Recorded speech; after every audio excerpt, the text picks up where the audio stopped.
Почитувани, СДСМ е без компас и очигледно нема намера да запре. Власта повторно ги остави на цедило средношколците и студентите.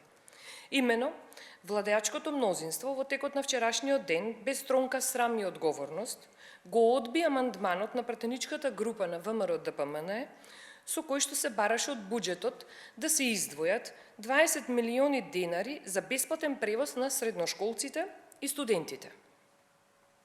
Со овие средства дополнително ќе се помогнеше на приватните лиценцирани превозници кои веќе подолг период се соочуваат со огромни проблеми токму поради екстремно високите цени на горивата во Република Македонија.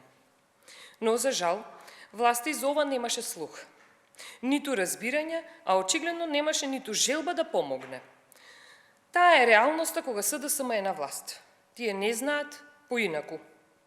Срамно е тоа што во историски најголемиот буџет на Република Македонија нема пари за средношколците и студентите, ама има пари за купување на луксузен мебел, за седенки во кафани и ресторани, за службени патувања, за купување на нови возила, за министрите и директорите и уште мал милион други непотребни и непродуктивни трошења на народните пари.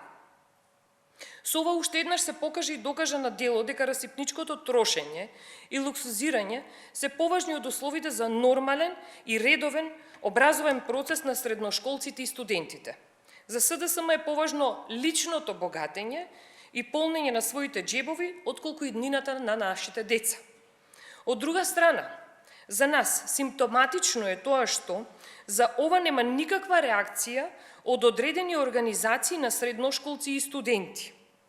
Нема реакција од оние кои што сега кога најмногу треба да застанат во одбрана на оние кои што ги застапуваат, тие молчат и ја одобруваат оваа лоша образовна политика на власта. Сепак и тие, како и СДСМ, се одамна прочитани и препознаени како главни виновници за катастрофалните услови со кои се соочуваат младите во Македонија. Очигледно СДСМ интензивно работи на нивниот проект за иселување на младите од нашата држава. Ветуваа бесплатно, достапно и квалитетно образование за младите, но донесоа само пустош. Направи огромни штети на образованието во Република Македонија, кои ќе бидат потребни повеќе години за да се поправат. Очигледно тоа е пустошот кој што оваа ненародна власт, предводена од СДСМ, ќе го остави за себе. Едноставно, ова е веќе премногу дури и за СДСМ.